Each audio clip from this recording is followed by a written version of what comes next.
Hi everyone, आज हम नया चैप्टर स्टार्ट करने वाले हैं। ठीक है, हमारा जो भी लास्ट चैप्टर था ऑक्सीलेशन वो हमारा ख़त्म हो चुका है, जहाँ पे मैंने आपको सारे पॉइंट अच्छे से एक्सप्लेन करके दिए। ठीक है, but before start today's topic मैं आपको कुछ बताना चाहती हूँ। देखो स्टूडेंट, ग्रुप पे आपको एक मैसेज मिला होगा थ्रू द प्रिंसिपल सर कि आपकी यूनिट टेस्ट होने वाली है करके। ठीक है, वहाँ पे मैंने चैप्टर भी मेंशन किए, जैसे मैं फिजिक्स की ही बात करूँगी। ठीक है, सो फिजिक्स में आपको 3 चैप्टर आने वाले हैं। रोटेशनल डायनामिक्स जो हमारा ऑलरेडी ख़त्म हो चुका था, सेकेंड करंट इलेक्ट्रिसिटी जो हमने ऑनलाइन क्लासेस में फिनिश किया, and last one is the oscillation. ठीक है, सो ये जो तीनों भी चैप्टर है वो आपको अच्छे से स्टडी करना है। आप जो भी आपका ग्रुप है उस ग्रुप पे आपको हर टाइम नोटिफिकेशन मिलता रहेगा कि यूनिट टेस्ट कैसे होने वाली है, कब होने वाली है। ठीक है, बट वो आपको बाद में पता चलेगा। फिलहाल आपको जो 1 वीक आपके पास है, उस 1 वीक में आपको क्या करना है, जितने भी चैप्टर्स है वो अच्छे से आपको रीड आउट करना है। ठीक है, बचा प्रॉब्लम न्यूमेरिकल्स का, तो न्यूमेरिकल्स मैंने वीडियोज़ में लिए नहीं है। रोटेशनल डायनामिक्स के न्यूमेरिकल्स हमारे ख़त्म हो चुके थे, जो हमने क्लास में फिनिश किए थे। ठीक है, सेकेंड जो भी हमारा करंट इलेक्ट्रिसिटी है और ऑक्सीलेशन है, इसके जो न्यूमेरिकल्स है वो हमारे हुए नहीं है। तो आपको क्या करना है, टेस्ट बोर्ड की जो हमारी टेस्ट कॉपी है, ठीक है, टेक्स्ट बुक है, उसमें जितने भी अनसॉल्व न्यूमेरिकल्स है वो सारे, सॉल्व न्यूमेरिकल्स है, वो सारे सॉल्व न्यूमेरिकल्स को आपको सॉल्व करके देखना है। ठीक है, उनमें से ही न्यूमेरिकल आपको एग्जाम में पूछा जाएगा। देन पेपर पैटर्न जो है, या फिर पेपर क्वेश्चन कैसे आने वाले हैं, पेपर पैटर्न कैसे होने वाला, कैसे रहने वाला है, इसके बारे में आपको टेंशन लेने की ज़रूरत नहीं है। सारा कुछ आपका एज इट इज़ रहेगा जैसे पहले था। तो आपको सिर्फ क्या करना है, पढ़ाई करना है। ठीक है student, so now we start our today's topic, that is the superposition of the waves. ये जो भी आपका टॉपिक है ये 2 चैप्टर को मिला के बना हुआ है। इसके पहले का जो सिलेबस था, उस सिलेबस में देखो आपको 2 चैप्टर थे। एक था वेव मोशन, ठीक है, ये आपको सेपरेट चैप्टर दिया गया था, और सेकेंड कौन सा था, स्टेशनरी वेव। ये दोनों चैप्टर क्या थे, आपको सेपरेटली स्टडी करने थे। ठीक है, जो आपका प्रीवियस सिलेबस था। बट अब जो आपका नया जो सिलेबस है, उस नए सिलेबस में ये जो भी आपका चैप्टर है सुपरपोजिशन ऑफ वेव्स, इस सुपरपोजिशन ऑफ वेव्स में आप इन दोनों के बारे में स्टडी करने वाले हो। First one is the wave motion, क्या होता है करके। ठीक है, ये आपका 11th में भी हो चुका है, आपको पता है वेव मोशन के बारे में थोड़ा सा, तो बेसिक आपका क्लियर है। ठीक है, सेकेंड जो स्टेशनरी वेव है वो भी हम स्टडी करेंगे इसी चैप्टर में, जिसका नाम क्या है, सुपरपोजिशन ऑफ वेव्स। ठीक है, सो सुपरपोजिशन ऑफ वेव्स ये चैप्टर 2 चैप्टर को मिला के बनाया हुआ है। First one is the wave motion, जहाँ पे आप थोड़ा स्टडी करोगे वेव मोशन के बारे में, एंड सेकेंड हम स्टडी करेंगे किसके बारे में, स्टेशनरी वेव्स के बारे में। ठीक है स्टूडेंट, अब देखो सुपरपोजिशन को हम बाद में देखेंगे कि सुपरपोजिशन क्या होता है करके। सबसे पहले हम स्टार्ट ही किससे करने वाले हैं, वेव्स से करने वाले हैं, क्योंकि आपको पता होना चाहिए वेव्स होता क्या है, वेव्स मोशन क्या होता है। ठीक है, अगर मैंने आपको क्वेश्चन पूछा what is mean by wave motion, तो आपको वो पता होना चाहिए कि वेव मोशन एग्जैक्ट में होता क्या है करके। ठीक है, आप एग्जाम्पल से तो नहीं डिफाइन कर सकते हो। ठीक है, तो सबसे पहले हम स्टडी करने वाले किसके बारे में, वेव मोशन के बारे में। साथ ही साथ हम देखने वाले कि वेव मोशन के टाइप्स कितने होते हैं। ठीक है, वो टाइप्स में हम किसके बारे में स्टडी करते हैं। तो आज के इस लेक्चर में मैं सिर्फ आपको क्या पढ़ाने वाली हूँ, बेसिक पढ़ाने वाली हूँ, जो आपका इसके पहले हो चुका है। ठीक है, जो बाद का पोर्शन है वो हम स्टडी करेंगे हमारे नेक्स्ट लेक्चर में। ठीक है, so now come back to the today's topic, that is the wave motion. अब वेव मोशन क्या होता है, देखो स्टूडेंट, आपने पानी में जो लहरें उठती है वो आपने देखी है, this is also called as the wave motion. ठीक है, अब देखो स्टूडेंट, जब भी आपको हमारा ऑक्सीलेशन चैप्टर हो चुका है। ठीक है, ऑक्सीलेशन चैप्टर में हमने ये देखा है कि कोई भी ऑब्जेक्ट को मोशन परफॉर्म करने के लिए किसकी ज़रूरत होती है, एनर्जी की ज़रूरत होती है। ठीक है, सो फर्स्ट उसके पास कौन सी एनर्जी होती है, पोटेंशियल एनर्जी होती है। एंड जैसे ही वो ऑब्जेक्ट मोशन करने जाता है, तो ये जो भी हमारी पोटेंशियल एनर्जी होती है, this potential energy is converted into the kinetic energy. इसका मतलब यहाँ पे क्या हो रहा है, एनर्जी ट्रांसफर हो रही है, पोटेंशियल एनर्जी कन्वर्ट हो रही है किसमें, काइनेटिक एनर्जी में। जैसे ही हमारी पोटेंशियल एनर्जी कन्वर्ट हो जाएगी काइनेटिक एनर्जी में, तो हमारा जो भी ऑब्जेक्ट होता है या फिर पार्टिकल होता है वो ऑक्सीलेट करना स्टार्ट कर देता है, up and down up and down. ठीक है, मतलब वहाँ पे ऑक्सीलेशन शुरू हो गए। ठीक है। ऑक्सीलेशन शुरू करने के लिए उसको किसकी ज़रूरत लगी? एनर्जी की ज़रूरत लगी। इट मीन्स दैट एनर्जी हमारी क्या हो रही है? ट्रांसफ़र हो रही है।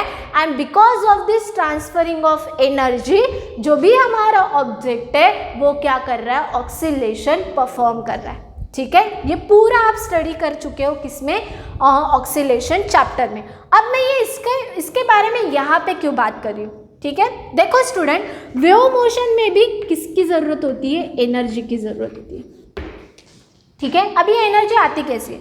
सपोज मैं एक एग्जांपल लेती हूँ। हमने एक वॉल है हमारे पास और इस वॉल से हमने कनेक्ट किया आहे एक थ्रेड को, म्हणजे एक दोरी. मराठीमध्ये जर सांगायचं झालं तर आपण एक दोरी घेऊया, ठीक आहे. त्या दोरीचा एक एंड मी फिक्स केलेला आहे कशासोबत? वॉल सोबत, ठीक है. अब मैं क्या करती हूँ? इस दोरी को हिलाती हूँ. जैसे ही मैं इस दोरी को म्हणजे या दोरीला जसा मी फोर्स देईन, ठीक है, तो क्या होगा? यहाँ पे जितने भी पार्टिकल्स है इस रोप के ऊपर, ठीक है, रोप के ऊपर जितने भी पार्टिकल्स है वो पहले कौन से कंडीशन में थे? स्टेबल कंडीशन में थे, मतलब इक्विलिब्रियम कंडीशन में थे, ठीक है. जैसे ही मैंने रोप के ऊपर फोर्स दे दिया वैसे ही पार्टिकल क्या हो जाएंगे? डिस्टर्ब हो जाएंगे, ठीक है. डिस्टर्ब हो जाएंगे कहाँ से? मीन पोजीशन से, और वो ऑक्सीलेट होना स्टार्ट करेंगे. इट मीन्स दैट ये वाला जो पार्टिकल है ये पार्टिकल हमें इस तरीके से मिलेगा, ठीक है, क्योंकि यहाँ से पार्टिकल का क्या हो गया? डिस्टर्बेंस. पार्टिकल डिस्टर्ब हो गया किसकी वजह से? क्योंकि हमने क्या प्रोवाइड किया? यहाँ पे फोर्स प्रोवाइड किया, ठीक है. जैसे ही फोर्स प्रोवाइड करते हो पार्टिकल क्या हो जा रहा है? हमारा डिस्टर्ब हो गया, तो वो यहाँ से यहाँ चला गया, मतलब यहाँ से यहाँ, ठीक है. फिर से मैं क्या करती हूँ? रोप को हम हिलाते हैं तो पार्टिकल यहाँ से यहाँ आ गया, मतलब डिस्टर्बेंस यहाँ आया. फिर से हम करते हैं तो डिस्टर्बेंस यहाँ से, और फिर से हम करते हैं तो यहाँ पे. इसका मतलब देखो पार्टिकल का क्या हो रहा है? पार्टिकल हमारा एक ही जगह पे है, बट यहाँ पे एनर्जी क्या हो रही है? ट्रांसफ़र हो रही है, ठीक है. पहले एनर्जी यहाँ पे थी, फिर एनर्जी ट्रांसफ़र होके यहाँ पे आ गई, फिर एनर्जी ट्रांसफ़र होके यहाँ पे आ गई, फिर एनर्जी ट्रांसफ़र होके यहाँ पे आ गई. इसका मतलब पार्टिकल हमारा एक जगह से दूसरी जगह जा रहा है क्या? नहीं, पार्टिकल हमारा उसी पोजीशन के ऊपर है, सिर्फ वो क्या कर रहा है? एनर्जी को ट्रांसफर कर रहा है, ठीक है, from one place to another place. पहले यहाँ पे थी, फिर यहाँ पे ट्रांसफर हुई, फिर यहाँ पे ट्रांसफर हुई, फिर यहाँ पे ट्रांसफर हुई. इसका मतलब क्या हो रहा है? एनर्जी का ट्रांसफॉर्मेशन हो रहा है. एक जगह से एनर्जी ट्रैवल कर रही है कहाँ पे? दूसरी जगह के ऊपर, ठीक है. बट हमारा पार्टिकल उसी जगह पे, there is no transfer of matter आपका एक ही जगह पे, सिर्फ एनर्जी क्या हो रही है? ट्रांसफर हो रही है. और अगर मैं बहुत स्पीड से इस रोप को अगर हिला देती हूँ तो ये आपको इस तरीके से दिखाई देगा, इस तरीके से मोशन परफॉर्म करेगा, ठीक है. इसका मतलब यहाँ पे क्या हो रहा है? देखो ये किसकी जगह तरह की हमें दिख रहा है? वेव्स की तरह दिख रहा है, ठीक है. तो वेव मोशन हम किसे कहेंगे? The wave motion is nothing but the oscillatory disturbance, ठीक है. जो पार्टिकल का क्या हो रहा है? पार्टिकल डिस्टर्ब हो रहा है कहाँ से? फ्रॉम इट्स मीन पोजीशन से, और वो क्या कर रहा है? ऑक्सीलेशन परफॉर्म कर रहा है, ठीक है. सो वेव मोशन हम किसे कहेंगे? The oscillatory disturbance of a particle from its mean position, ठीक है, where only the energy is transferred from one place to another place without transferring of matter, ठीक है. वेव मोशन आप किसे कहोगे? जहाँ पे पार्टिकल का क्या होता है? ऑक्सीलेटरी डिस्टर्बेंस होता है, ठीक है. वो ऑक्सीलेटरी डिस्टर्बेंस किसकी वजह से हो रहा है? Because of the energy. Energy यहाँ पे ट्रांसफर हो रही है, तो जैसे जैसे एनर्जी ट्रांसफर होगी पार्टिकल का क्या होगा? मतलब पार्टिकल ऑक्सीलेट होना स्टार्ट हो जाएगा, ठीक है. So this is nothing but the wave motion. तो वेव मोशन को अगर हमें डिफाइन करना है तो वेव मोशन हम किसे कहेंगे? It is the oscillatory disturbance. It is the oscillatory disturbance of a particle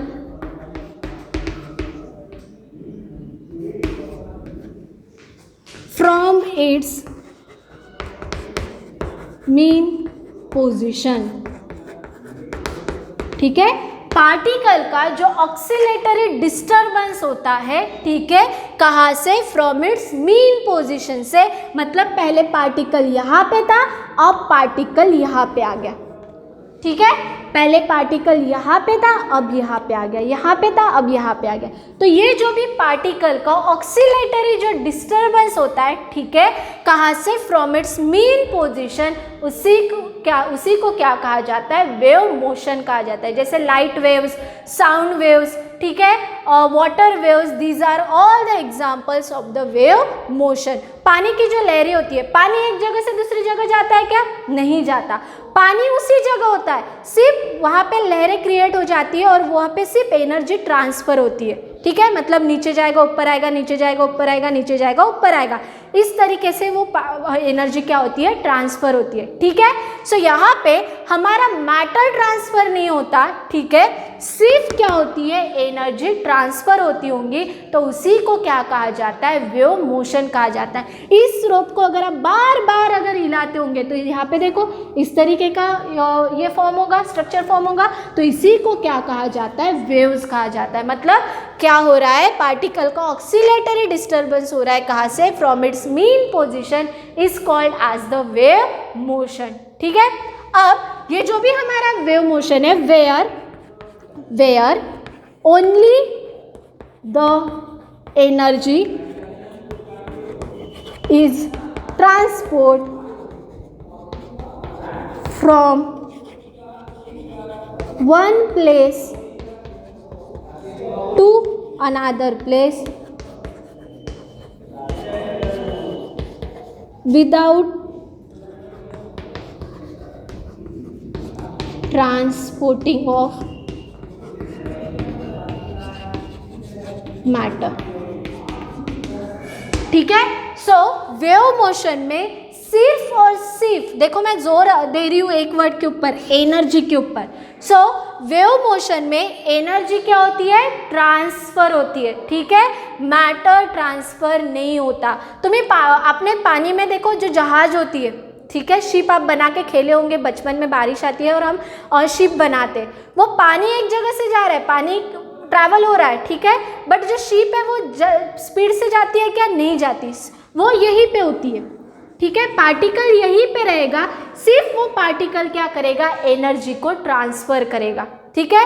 सो यहाँ पे पार्टिकल हमारा एक ही जगह पे होता है, सिर्फ वो क्या कर रहा है, एनर्जी को ट्रांसफर कर रहा है। सो ये ट्रांसफरिंग ऑफ जो एनर्जी है, इसकी वजह से यहाँ पे और पार्टिकल का क्या होता है, डिस्टर्बेंस होता है, उसी को क्या कहा जाता है, वेव मोशन कहा जाता है, ठीक है। So this is all about the wave motion. Wave motion किसे कहेंगे, it is the oscillatory disturbance of a particle from its mean position where only the energy is transport without from one place to another place without transporting of matter. Now we see the types of wave motion.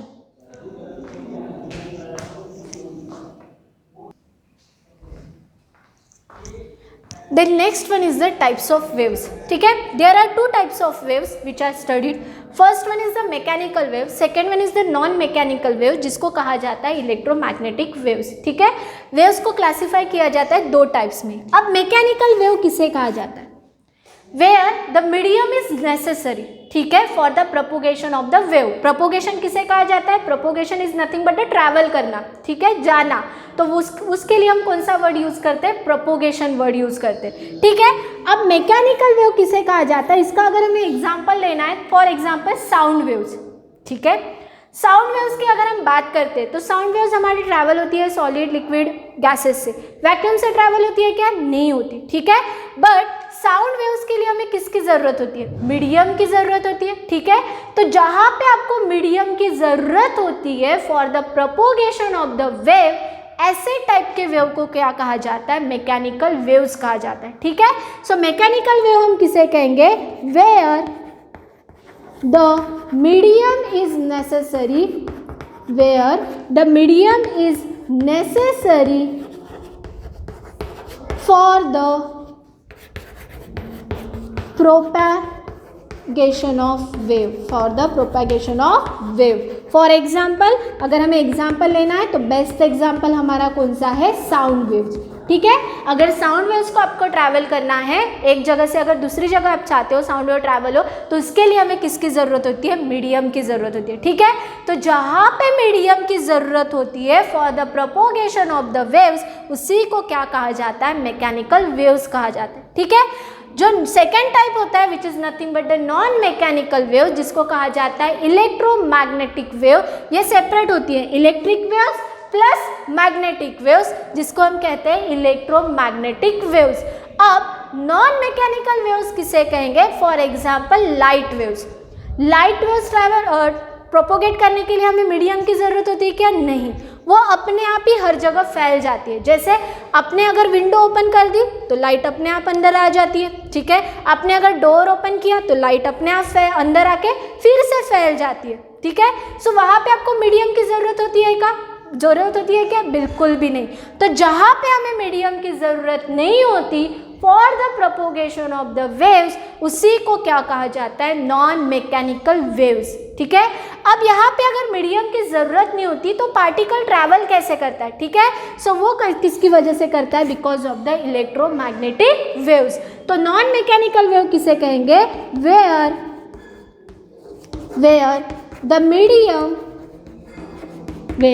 the medium is not necessary for the propagation of wave. For example, the best example is the light waves or water waves, ठीक है। तो जहाँ पे medium की ज़रूरत होती है for the propagation of waves, उसी को क्या कहा जाता है? मैकेनिकल वेव्स कहा जाता है। जहाँ पे हमें मीडियम की ज़रूरत नहीं होती for the propagation of the waves, उसी को क्या कहा जाता है? Non mechanical waves. और वो ट्रैवल किसकी वजह से करता है? Because of the electromagnetic waves की वजह से, ठीक है। So this is all about the types of the waves.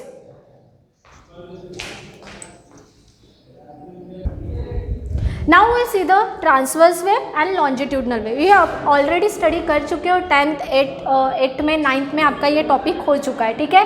फिर भी एक बार मैं आपका बेसिक क्लियर करवा लेते हैं, ठीक है। अब ट्रांसवर्स वेव और लॉन्जिट्यूडनल वेव किसे कहा जाता है? कोई इसे टाइप्स ऑफ वेव्स भी बोलते हैं, ठीक है। बट वेव्स के दो टाइप हमने अभी स्टडी किए, that is first one is the electromagnetic wave and second one is the mechanical wave, ठीक है। अब ट्रांसवर्स वेव किसे कहा जाता है? देखो स्टूडेंट, ट्रांसवर्स वेव हम किसे कहेंगे? Where the direction of vibrating particle is perpendicular to the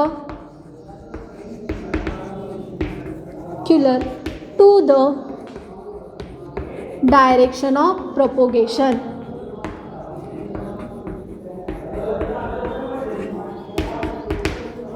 ठीक है, सपोज हम इसको एग्जाम्पल से समझा के लेते हैं।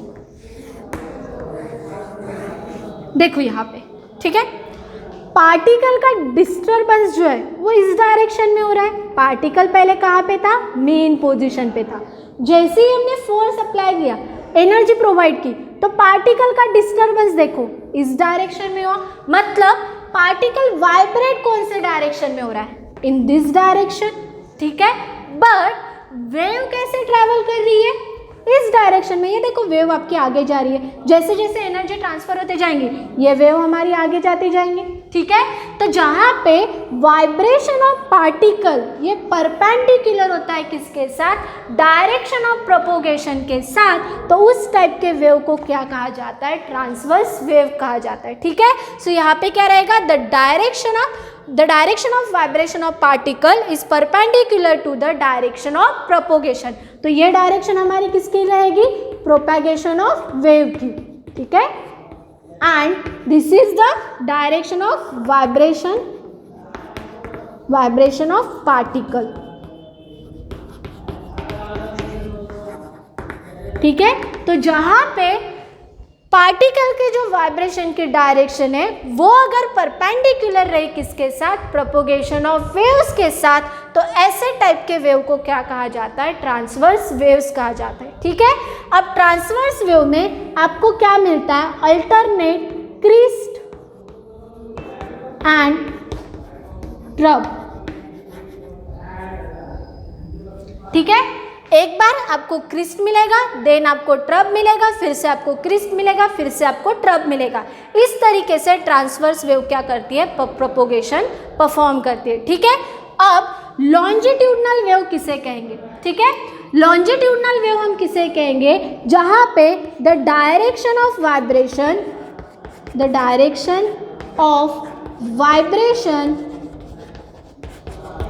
Of particle is parallel to the direction of propagation।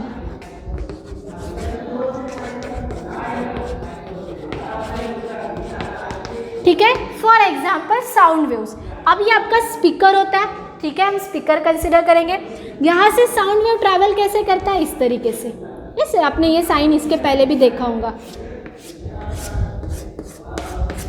ठीक है, सो जहाँ पे पार्टिकल वाइब्रेट कौन से डायरेक्शन में हो रहे हैं? इस डायरेक्शन में हो रही है। देखो ये यहाँ पे पार्टिकल वाइब्रेट हुआ, इसने एनर्जी को ट्रांसफर किया, यहाँ पे चला गया, फिर से एनर्जी ट्रांसफर हो गई, यहाँ पे चला गया, फिर से एनर्जी ट्रांसफर हो गई, यहाँ पे चला गया। ठीक है, सो पार्टिकल का वाइब्रेशन कैसे हो रहा है? इस डायरेक्शन में, और प्रोपोगेशन भी कैसे हो रहा है? इसी डायरेक्शन में हो रहा है। ठीक है, तो जहाँ पे डायरेक्शन ऑफ पार्टिकल ये पैरेलल रहेगा किसके साथ? डायरेक्शन ऑफ प्रोपोगेशन के साथ। तो ऐसे टाइप के वेव को हम क्या कहते हैं? लॉन्जिट्यूडनल वेव्स करते हैं। इसका मतलब sound wave is the example of the longitudinal waves. ठीक है, अब यहाँ पे देखो, ये जो भी हमारे साउंड वेव्स होती है वो ट्रैवल करती है in the form of compression and rarefaction. जहाँ पे बहुत डेंसिटी ज़्यादा तो उसको हम क्या कहेंगे? कॉम्प्रेशन। और जहाँ पे डेंसिटी कम उसको हम कहेंगे रेयर फ्रैक्शन। ठीक है, जैसे ट्रांसवर्स वेव में वेव ट्रैवल करती है अल्टरनेट क्रिस्ट और ट्रब के फॉर्म में, वैसे ही लॉन्जिट्यूडनल वेव्स में हमारा जो भी डायरेक्शन ऑफ वेव्स होता है वो ट्रैवल करता है कंप्रेशन और रेयर फ्रैक्शन के फॉर्म में। मतलब आपको अल्टरनेट, पहले compression, then rarefaction, compression, rarefaction, compression, rarefaction. ठीक है, crest trough. So this is nothing but the transverse waves and longitudinal waves. Transverse wave किसे कहेंगे? जहाँ पे direction of vibration of a particle is perpendicular to the propagation of wave, is called transverse wave. और longitudinal wave किसे कहेंगे? जहाँ पे the direction of vibration of particle is parallel to the direction of propagation of waves। उसे को हम क्या कहते हैं? लॉन्जिट्यूडनल वेव्स कहते हैं। ठीक है, यहाँ पे जो भी हमारा ट्रांसवर्स वेव्स होता है, ठीक है, ये अल्टरनेट क्रिस्ट और ट्रब के फॉर्म में ट्रैवल करता है। और जो भी हमारा लॉन्जिट्यूडनल वेव है उसमें क्या रहता है? Alternating compression and rarefaction. So this is all about the today's topic, जहाँ पे मैंने सिंपली आपको इंट्रोडक्शन बताया किसके बारे में? वेव मोशन के बारे में। ठीक है, सबसे पहले मैंने बताया कि वेव मोशन क्या होता है। It is the oscillatory disturbance of a particle from its mean position where the energy is transfer from one place to another place. ठीक है, without transporting of matter. Then we see the types of waves. First mechanical and second one is the non-mechanical. ठीक है, जिसको हम कहते हैं electromagnetic waves. And इसका use हम करते हैं, इसको हम टाइप्स तो नहीं बोल सकते, बट ट्रांसवर्स वेव और लॉन्जिट्यूडनल वेव्स क्या होते हैं वो भी आपको पता होना चाहिए। सो जहाँ पे परपेंडिकुलर उसे हम कहेंगे ट्रांसवर्स, जहाँ पे पैरेलल उसे हम कहेंगे लॉन्जिट्यूडनल वेव्स। अब जो भी हमारा ट्रांसवर्स वेव्स होता है उसी को कहा जाता है प्रोग्रेसिव वेव, जिसके बारे में हम स्टडी करेंगे हमारे नेक्स्ट लेक्चर में। तब तक के लिए आपको क्या करना है, ये जितने भी पॉइंट्स हैं आपके बुक में अच्छे से लिखना है। Thank you so much.